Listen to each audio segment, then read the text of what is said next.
nossa lição de hoje, lição 10, né, que tem o título de Poder do Alto contra as Hostes da Maldade.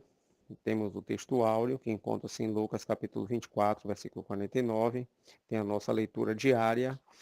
Tem o texto bíblico em classe, né, a leitura bíblica, que encontra-se em Atos capítulo 8, a partir do versículo 5 em diante. E tem a nossa lição com três tópicos, né? O contexto histórico de Samaria, o evangelho entre os samaritanos e tem também sobre Simão o mágico, né? Então nós vemos que essa lição ela está bem ampla dentro de muitos pontos, principalmente na questão de Samaria que nós devemos entender um pouco, né?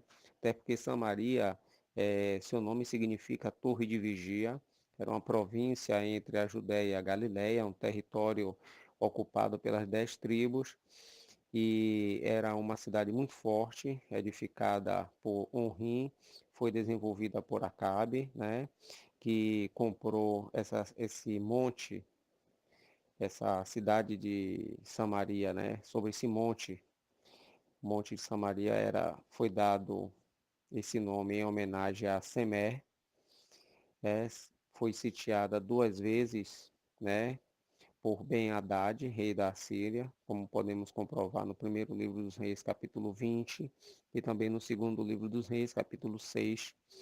Mais tarde foi sitiada por Salmanaser V, rei da Assíria, que conquistou essa cidade, como podemos comprovar no segundo livro dos Reis, capítulo 18.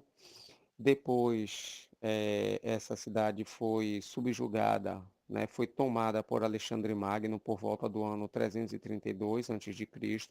E, por fim, Herodes o Grande também conquistou essa cidade e reconstruiu-a, né, fortificando-a e colocando o seu nome de Sebastia.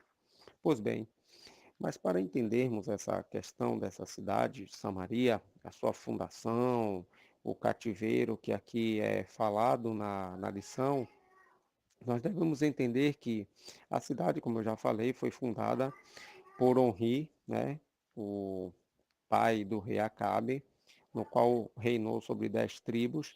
Foi um rei ímpio, que fez muitas coisas que desagradaram a Deus, né? E comprou esse monte de um cidadão chamado Semer, onde fundou a cidade, do qual deu o nome de Samaria, né? E como eu já falei anteriormente, ela foi conquistada pelo rei da Síria, Salmaneser, depois por Alexandre Magno e por fim por Herodes o Grande.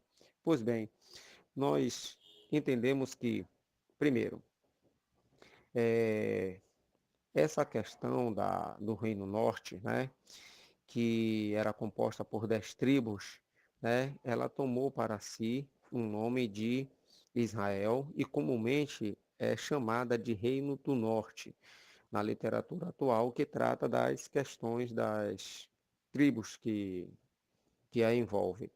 O nome dado para o Reino do Norte também é Efraim, né, no qual este nome vem da tribo de Jeroboão, que liderou o movimento separatista, e como ela estava localizada próxima de Benjamim e de Judá, representava a oposição a essas tribos e muitas vezes o seu nome foi utilizado para designar todas as outras tribos do norte. Inicialmente, a capital da parte norte, né, ela foi estabelecida em Siquém, depois passou para Penuel e em seguida para Tirsa.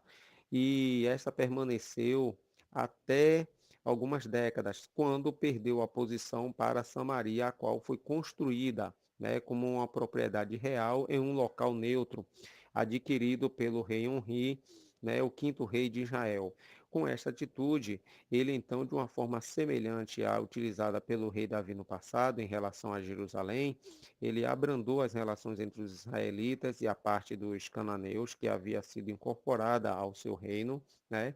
E a parte norte de Israel atuou como uma unidade política por mais ou menos uns 209 anos, né, cobrindo um período que vai aproximadamente do ano 931 até o ano 722, quando foi conquistada pela Síria. Foram 19 reis de 9 dinastias diferentes que estiveram no poder, o que demonstra então uma grande instabilidade política, né, que prevaleceu no seu tempo de existência, né? Note aí que houve muitas guerras, muitas coisas terríveis. Temos também que salientar que a parte sul do reino, a que ficou sendo governada por Roboão, filho de Salomão, tomou para si o nome então de Judá. Inicialmente, este nome havia sido utilizado para um dos filhos de Jacó e depois foi empregado para toda uma tribo formada por descendentes desse personagem, que então, quando da divisão do reino, passou a designar a parte sul do mesmo, formada então pelas tribos de Judá e de Benjamim. Pois bem, o Reino Norte, nós temos aqui o seu nome bíblico como Israel, o nome moderno como Reino do Norte, a sua capital, como eu já falei, era Siquém, depois passou a Penuel, depois passou a Tissa, depois passou a Samaria. Seu primeiro rei foi Jeroboão, teve 9 dinastias, 19 reis, teve um período entre 931 a 722 a.C., aproximadamente uns 209 anos, foi conquistado pelos assírios. O seu último rei foi o rei Oséias.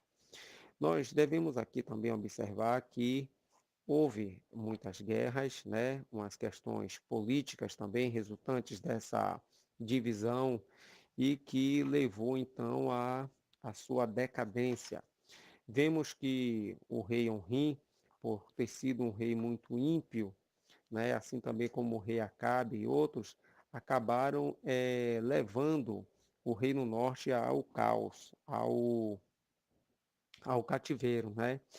Vemos também que dentro dos livros do profeta Amós, do profeta Oséias, também se fala muito a respeito dessa situação do Reino Norte, no qual viria o castigo por parte de Deus, né? Mas como já foi mencionado antes, houve uma crise religiosa ao seu ponto que durante o reinado de Acabe, né, quando ele se casou com Jezabel, filha de Etbaal, que era rei dos Sidônios, a qual se mostrou ser uma adoradora e uma divulgadora incansável da deusa Azerá e principalmente do deus Baal Mecate.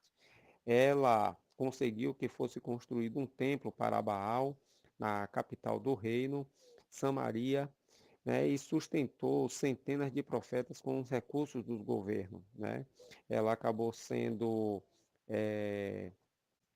confrontada, né, com o então profeta Elias, que profetizava naquela época contra Acabe, contra Jezabel. Mas voltemos aqui para Israel. Logo depois da morte do rei Jeroboão II, né, Israel entrou em uma fase de decadência que levaria ao fim e a sua rápida e violenta sucessão, né, que teve 6 reis em um breve espaço de tempo, cerca de uns 30 anos, já apontava então para um desespero de uma situação interna muito grande da nação. Para piorar ainda, esse cenário internacional, a Assíria, que estava estendendo seus domínios e tinha grande interesse em toda aquela região da Síria, que era vizinha, estava então situada muito próxima, né? Então, a Síria já de olho, né, nessa região, já marchava para Israel. Veja que quando nós lemos o capítulo 15 do segundo livro dos Reis, né, a partir do versículo 17 em diante, nós já vemos aqui alguns esclarecimentos ao início dessa decadência que culminou no ano 722. Pois bem, notemos aqui no versículo 19 o seguinte: Então veio Pul, rei da Síria, contra a terra, e Menahem deu a Pul 1.000 talentos de prata, para que a sua mão fosse com ele, a fim de firmar o reino na sua mão. E Menahem tirou esse dinheiro de Israel, de todos os poderosos e ricos, para o dar ao rei da Assíria, para cada homem 50 ciclos de prata, Assim voltou o rei da Assíria e não ficou ali na terra. Observe que Pu aqui, esse rei da Síria, é o mesmo que Tiglat-Pileser, né? Que é o seu nome, o seu nome de origem. Pu é o seu nome na versão babilônica. Veja que não demorou muito e Tiglat-Pileser, também conhecido como Pu, né? Ele fez uma campanha que desenrolou por volta do ano 743 a 738 a.C. e impôs muitos tributos a vários estados destas regiões, incluindo Ramate, Tiro, Biblos, Damasco e até mesmo Israel.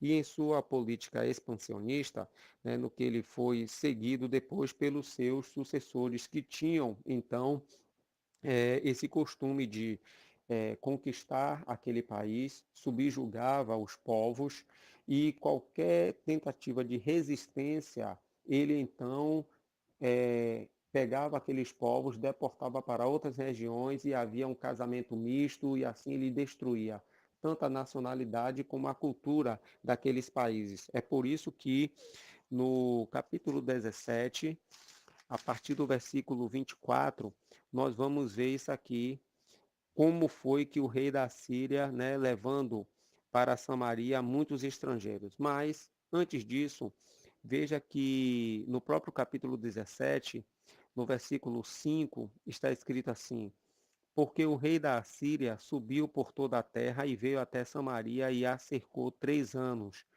No ano nono de Oséias, o rei da Assíria tomou a Samaria e transportou a Israel para a Síria e fê-los habitar em Ala e em Abor, junto ao rio Gozã e na cidade dos Medos. Veja o seguinte, que o poderoso rei Tiglat-Pileser, né, quando ele faleceu no ano 727, né, o rei Oséias, ele estava ainda no trono, né, sucedendo ao trono.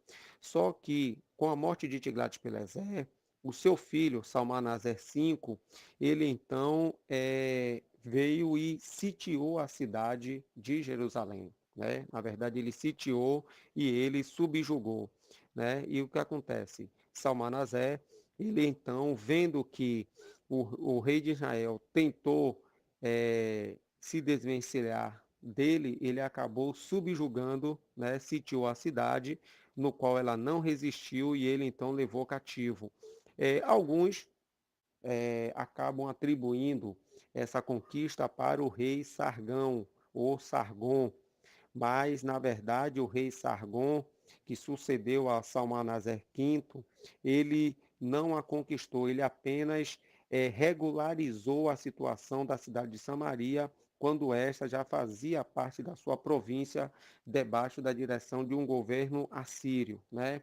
Então, nós vemos que aqui no ano 722, né, quando a idolatria já estava muito alta, Israel já estava em total declínio, né? Então houve o exílio de Israel e o avanço implacável desse exército assírio contra o povo de Deus já estava já de uma maneira irreversível, né?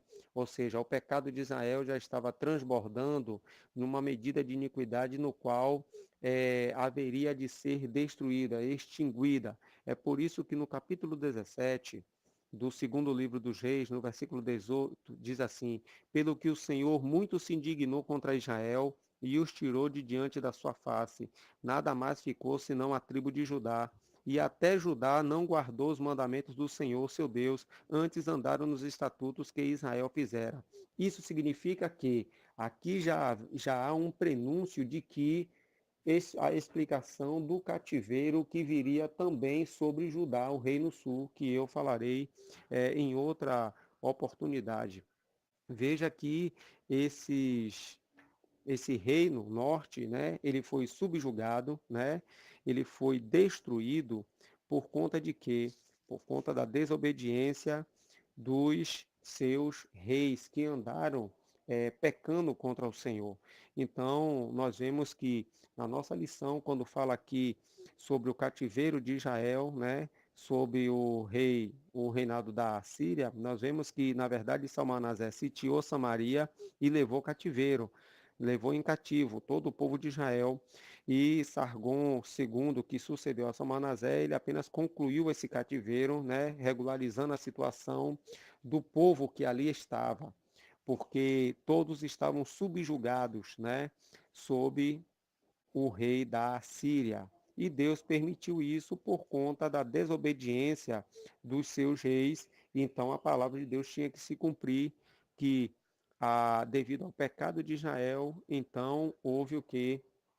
O avanço dessa tropa assíria que subjugou ao reino norte e assim no ano 722, destruindo todo o Reino Norte. Aí surgiu que os samaritanos, aqui no capítulo 17, versículo 24, diz assim: E o rei da Síria trouxe gente de Babel e de Cutã e de Ava e de Ramate e de Serpavaim e a fez habitar na cidade de Samaria em lugar dos filhos de Israel, e tomaram a Samaria em herança e habitaram nas suas cidades. Veja que uma estratégia que eles usavam era o que? De misturar os povos. Por isso que aqui no versículo 26 diz assim: Pelo que falaram ao rei da Síria, dizendo: A gente que transportaste e fizeste habitar na cidade de Samaria, não sabe o costume do Deus da terra, pelo que ele mandou leões entre elas, e eis que o matam, porquanto não sabe o culto do Deus da terra. Então o rei da Síria, ele mandou fazer o quê? Ele pegou alguns sacerdotes para que ensinasse as leis do Senhor para o povo daquela região. Então, como havia muitos povos e cada um cultuava os seus deuses, o que foi que aconteceu? Veja aqui comigo. No versículo 28 diz assim: Veio, pois, um dos sacerdotes que o transportaram de Samaria e habitou em Betel, e lhes ensinou como deviam temer ao Senhor. Porém, cada nação os fez seus deuses e os puseram nas suas casas dos altos, que os samaritanos fizeram, cada nação nas suas cidades nas quais habitavam. E os de Babel fizeram a Sucote, Benote, e os de Cuta fizeram Nergal, e os de Ramate fizeram Azima, e os aveus fizeram Nibais e Tartaque, e os serpavitas queimavam seus filhos no fogo a Adrameleque e a Anameleque, deuses de Ferpavaim. Assim temiam a um Senhor, e dos maus humildes se fizeram sacerdotes dos lugares altos, os quais exerciam o ministério nas casas dos lugares altos, ou seja, assim ao Senhor temiam e também a seus deuses serviam, segundo o costume das nações, dentre as quais tinham sido transportadas. Veja que foi levado o povo em cativeiro, lá misturando-se com outros povos. O que aconteceu? Tinha o culto a Deus e tinha o culto também a outros deuses. E aí houve o que? A mistura e muita idolatria. Por isso que no decorrer dos livros da Bíblia nós vamos ver o profeta Jeremias, o profeta Isaías e outros profetas chamando a atenção do povo para que o povo não adorasse a outros deuses, e sim ao único Deus verdadeiro. Mas isso daí é devido que a todo um culto, um costume que houve de misturar-se a questão das orações, da adoração. Nos dias atuais, nós vemos isso dentro do que? Do próprio catolicismo, em que diz que adora a Deus, mas estão adorando também as imagens de esculturas. Então veja que há toda uma semelhança. E assim, dentro dessa mistura de povos, todas essas coisas, surgiu então os samaritanos que se tornaram inimigos dos judeus, no qual, segundo o livro de Esdras, no capítulo 4, né, houve uma resistência e os samaritanos eles não ajudaram a reconstrução do templo, e houve então uma grande inimizade, né, entre samaritanos e judeus. Aqui, fazer uma observação no versículo 10 do capítulo 4 do livro de Esdras, diz assim: E outros povos que o grande e afamado Osnapá transportou e que fez habitar na cidade de Samaria e os outros da além do rio em tal tempo. Observe que Osnapá é um vocábulo de um rei da Assíria, né? E o seu vernáculo em aramaico é Assurbanipal, que na verdade ele, no vocábulo grego, a pronúncia é Sardanápalos, que ele, na verdade, é filho de Esarhadon, que é filho do rei Senaqueribe, outro rei da Assíria, né, que foi morto quando estava prostrado fazendo uma adoração aos seus deuses e os seus próprios filhos vieram e o mataram. Então veja que todos esses reis da Assíria, que eram perversos e eram cruéis, um sucedendo o outro, cada um pior do que o outro, e levando o povo ao pecado, à corrupção.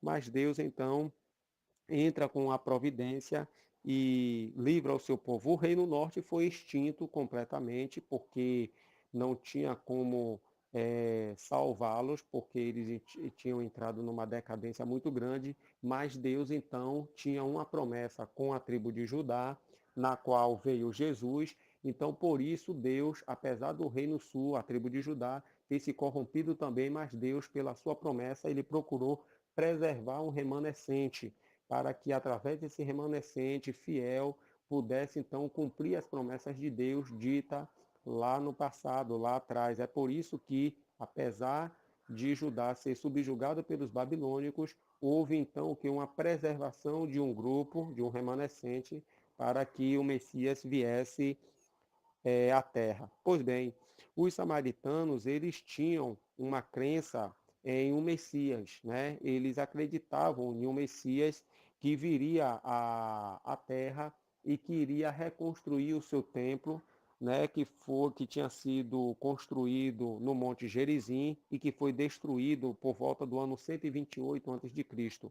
É por isso que, quando a mulher de Samaria, veja comigo no Evangelho de São João, no capítulo 4, né, quando ela está dialogando com Jesus, ela diz o seguinte, ela diz assim no versículo 25: eu sei que o Messias, que se chama Cristo, vem. Quando ele vier, nos anunciará tudo.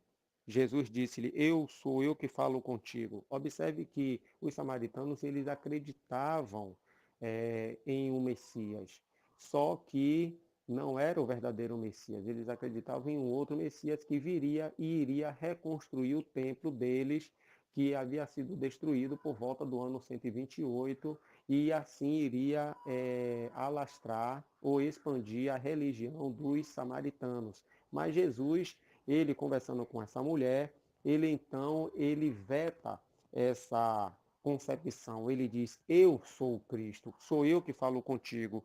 E observe que essa mulher acaba crendo, por quê?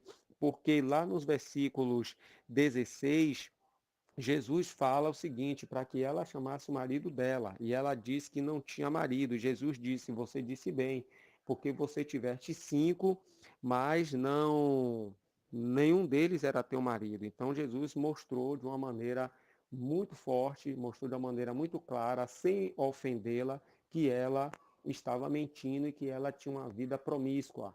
E então ela acaba, dentro desse diálogo com Jesus, ela acaba crendo que Jesus é o Cristo realmente, né? E aí ela vai e anuncia aos moradores da cidade de Samaria, no qual eles saem e vêm até Jesus, vêm se encontrar com Jesus, e na cidade eles acabam permanecendo 2 dias com Jesus e acabam crendo na palavra de Jesus. É por isso que no versículo 42 eles dizem assim: mulher, já não é mais pela tua palavra, pelo que tu disseste que nós cremos, mas sim tudo aquilo que nós ouvimos e vimos, que este é verdadeiramente o Cristo, Salvador do mundo. Ora, se eles afirmam que Jesus é verdadeiramente o Cristo, Salvador do mundo, significa que eles acreditavam em um outro Cristo, em um outro Messias, que logicamente era falso. Então, dentro desse conceito aqui, é por isso que nós entendemos que no capítulo 10 do Evangelho de São Mateus, quando Jesus manda os discípulos evangelizarem, Jesus então proíbe-os de entrarem na cidade de Samaria. Por quê? Porque senão haveria muita confusão doutrinária quanto à questão do Cristo, do Messias. Mas depois que Jesus ressuscita, aí nós vamos ver isso lá no livro de Atos, no capítulo 1º, veja comigo lá, Atos capítulo 1º, a partir do versículo 9, versículo 8, perdão, a partir do versículo 8, Atos, capítulo 1, versículo 8, Jesus diz assim: mas recebereis a virtude do Espírito Santo que há de vir sobre vós, e ser-me-eis testemunhas, tanto em Jerusalém, como em toda a Judéia, e em Samaria, e até os confins da terra. Porque agora Jesus ordena-os que eles entrem em Samaria para pregar, por conta da ressurreição de Jesus. Porque a ressurreição de Jesus foi algo notável, algo que teve testemunhas, foi algo inconteste. Então, ou seja, agora Jesus ressuscitado, os discípulos poderiam entrar em Samaria e poderiam anunciar. Por quê? Porque previamente Jesus já tinha falado a muitos dos samaritanos e muitos creram. Então, com a ressurreição de Jesus, ficou muito mais forte, né, a preparação do evangelho nessa cidade. Então, não haveria mais nenhuma confusão. Tanto que, no capítulo 8 do livro de Atos dos Apóstolos, quando há uma perseguição da igreja, veja que o diácono Filipe, para onde ele foi? Ele foi então para a cidade de Samaria, fugindo dos judeus, da perseguição. Quando ele entra em Samaria, o que é que ele faz? Ele prega o evangelho, realiza os sinais, os milagres, e o nome do Senhor é glorificado e muitos são salvos, né? Ou seja, dentro dessa perspectiva, nós entendemos então o porquê que Jesus tinha antes proibido que os discípulos entrassem em Samaria, antes da sua ressurreição, né? E antes dele ter preparado os samaritanos para isso, né? Observe que houve até um fato em que Jesus, os samaritanos o expulsam, não querem a presença dele lá, e Tiago e João querem orar para que caia fogo do céu, mas Jesus disse: de que espírito sois vós, né? Então veja que há todo um plano de Deus, né? Todo o propósito de Deus. Deus ele age no tempo dele, dentro de todo um contexto histórico que os homens não compreendem. É por isso que lá no livro de Jó diz que Deus faz coisas grandiosas que nós não compreendemos. Então, o que poderia, a necessidade do evangelho alcançar as pessoas era verdade. Só que Jesus, na sua presciência, ele sabia que ainda não era o momento exato para que Samaria ouvisse o evangelho. Só iria ouvir o seu evangelho após a sua ressurreição. Amém? Que Deus assim vos abençoe em nome de Jesus. A paz do Senhor. Ainda dentro de um comentário aqui do tópico, aqui da lição de número 10, eu quero fazer só um rápido comentário sobre quando Simão, o mágico, ele se converte, né? Observamos que houve muitas manifestações de poder ali naquela região, aonde Simão ele fica impressionado, né? E ele chega até a desejar alcançar esse poder, né? E ele então oferece dinheiro, mas é repreendido, né? Por conta disso. Veja que temos que entender, meus amados, que o poder de Deus, essa maravilhosa graça, esse dom que Deus dá, nada mais é do que cumprimento do que nós vemos aqui no Evangelho de São Marcos, que vale a pena nós lermos, em Marcos capítulo 16, a partir do versículo 15, que diz assim: e disse-lhe: ide por todo o mundo, pregai o evangelho a toda criatura. Quem crê e for batizado será salvo, mas quem não crê será condenado. E estes sinais seguirão aos que crerem. Em meu nome expulsarão demônios, falarão novas línguas, pegarão nas serpentes, e se beberem alguma coisa mortífera, não lhes fará dano algum. E imporão as mãos sobre os enfermos e os curarão. Veja que essa situação, ou essas situações, é decorrente, é fruto nada mais do poder de Deus concedido àquele que o servem, né? Veja que isso daí a pessoa vai, anuncia o evangelho e, vendo a necessidade de expulsar o demônio ou de curar o enfermo, então faz a oração e no nome de Jesus alcança-se aquela graça. No capítulo 8 do livro de Atos dos Apóstolos, né, a partir do versículo 14, diz assim: os apóstolos, pois, que estavam em Jerusalém, Ouvindo que Samaria recebera a palavra de Deus, enviaram para lá então Pedro e João, os quais, tendo descido, oraram por eles para que recebessem o Espírito Santo, né? Ou seja, receber agora o batismo no Espírito Santo, como é confirmado no livro de Atos dos Apóstolos, capítulo 1, que receberiam o poder do Espírito Santo, a virtude do Espírito Santo. Então, aqui no capítulo 8, né, quando há então essa imposição das mãos dos apóstolos e os outros receberam o Espírito Santo, ou seja, eram batizados no Espírito Santo, veja que Simão, no versículo 18, diz: E Simão, vendo que pela imposição das mãos dos apóstolos era dado o Espírito Santo, lhes ofereceu dinheiro.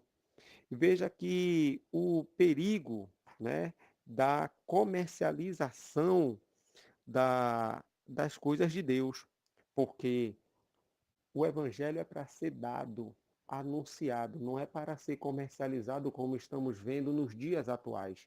As pessoas estão sendo levadas à igreja com a promessa de que, indo para a igreja, vão receber bênçãos materiais ou bens materiais. Não, você tem que ir à igreja para adorar a Deus, louvar a Deus, ser grato a Deus por tudo que Ele tem dado, por tudo que Ele tem oferecido.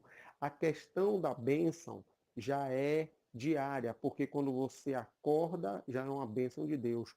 Então, Deus ele pode lhe agraciar com bênçãos materiais e com bênçãos espirituais. Infelizmente, as pessoas estão buscando somente as bênçãos materiais, e isso é completamente errado.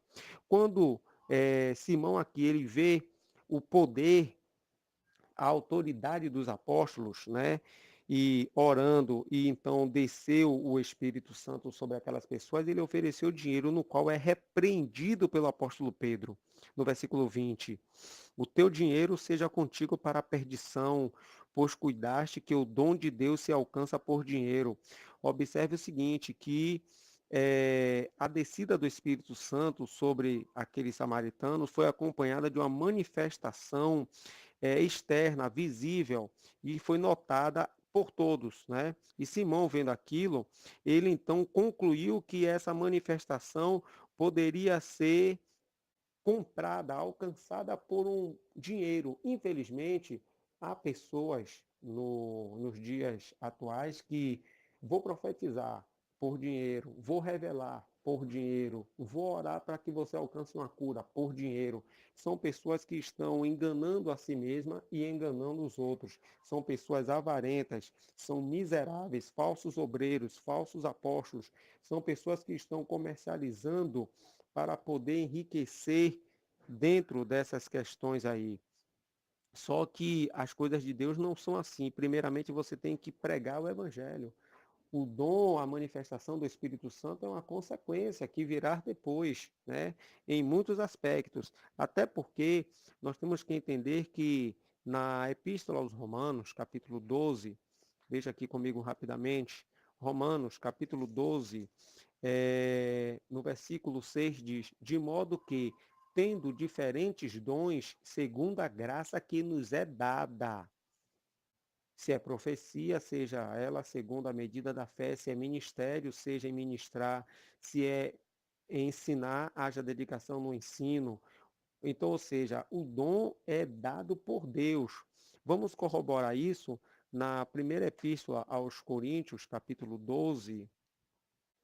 Primeira epístola aos Coríntios, capítulo 12, no versículo 11, que diz: Mas um só e o mesmo Espírito opera todas essas coisas, repartindo particularmente a cada um como quer.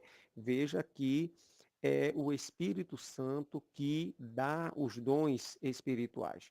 E aí, para a gente fundamentar isso, veja comigo em Efésios capítulo 4, no versículo 7 diz assim, capítulo 4, versículo 7 diz: Mas a graça foi dada a cada um de nós, segundo a medida do dom de Cristo. No versículo 11 diz: E ele mesmo deu uns para apóstolos, e outros para profetas, e outros para evangelistas, e outros para pastores e doutores, querendo o aperfeiçoamento dos santos para a obra do ministério, para a edificação do corpo de Cristo. Observe que tudo é realizado para a obra de Deus, para o engrandecimento do reino de Cristo aqui na terra, e não para a questão de um enriquecimento financeiro, né, como uma pessoa, como muitos pensam, né? Aqui, quando o apóstolo Pedro diz que o teu coração não é reto, observe que o batismo no Espírito Santo, através do livro dos Atos dos Apóstolos, ocorre somente entre os salvos por Jesus, né? Todo aquele que recebe a Jesus como Salvador e Senhor deve orar pedindo para que seja batizado no Espírito Santo. O batismo no Espírito Santo é concedido por Jesus na hora que ele quer, no momento que ele quer, é assim que ele faz. Mas todos devem pedir o batismo no Espírito Santo. E Simão, ele queria esse poder e o dom do Espírito Santo como uma autoridade, ou seja, ele achou que podia comprar e que poderia negociar esse dom tão poderoso, tão importante, de uma maneira assim, sabe, com dinheiro. É por isso que ele é repreendido pelo apóstolo Pedro, né, no qual diz que ele não tem parte, né, nessa sorte, ou seja, o dom de Deus não se alcança por dinheiro, coisas que as pessoas têm que entender. E muitos não entendem essa questão, e aí comercializam a palavra de Deus, né? Muitos querem, infelizmente, estão enriquecendo, estão fazendo muitas coisas que não é para ser feita e falando, promulgando que estão fazendo para a obra de Deus. Mas veja que o apóstolo Paulo, na epístola a Timóteo, né, ele faz uma observação muito forte, muito contundente na sua primeira epístola a Timóteo, capítulo 6, a partir do versículo 6 diz assim: Mas é grande ganho a piedade com o contentamento, porque nada trouxemos para este mundo e é manifesto que nada podemos levar dele. Tendo, porém, sustento e com que nos cobrirmos, estejamos com isso contentes. Mas os que querem ser ricos caem em tentação e em laço e em muitas concupiscências loucas e nocivas, que submergem os homens na perdição e na ruína, porque o amor do dinheiro é a raiz de toda espécie de males. E nessa cobiça alguns se desviaram da fé e se traspassaram a si mesmo com muitas dores. Aí olhe só o que é que ele diz no versículo 11: Mas tu, ó homem de Deus, mas tu, ó mulher de Deus, foge destas coisas e segue a justiça, a piedade, a fé, o amor, a paciência e a mansidão. Observe que nós temos que fugir dessas aparências, dessas coisas, essas cobiças, porque se Deus quiser, Ele vai nos conceder muitas coisas materiais. Mas se Ele não quiser, Ele também não vai conceder. E isso não vai fazer diferença, visto que é Ele que nos sustenta, é Ele que nos dá o pão de cada dia. Logo, o que nós desejamos e devemos buscar constantemente é a sua presença, a sua comunhão, a sua graça, o seu perdão, a salvação em Jesus Cristo.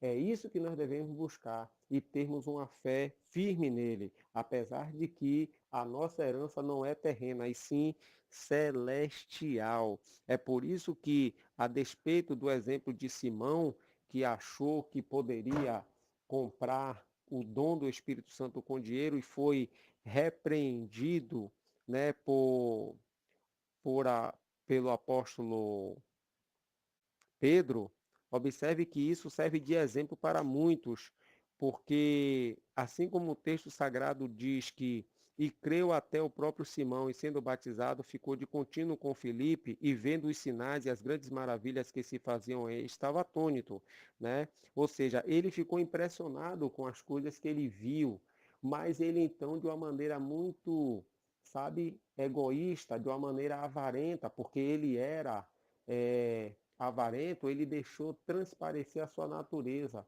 e ele então quis negociar algo espiritual. As coisas espirituais não negociam. As coisas espirituais são alcançadas mediante a fé em Jesus Cristo. E aí o apóstolo Pedro o repreende, né? desmascarando aquele sujeito numa tentativa de subornar o apóstolo Pedro, né, pensando que seria possível comprar o poder do Espírito Santo, né? Então ele é repreendido e serve de exemplo para muitos que querem negociar as coisas de Deus, né? Fiquemos atentos e que deixemos que o Senhor cuide de nós, né? Para se cumprir aquilo que Jesus disse em Mateus 6,33.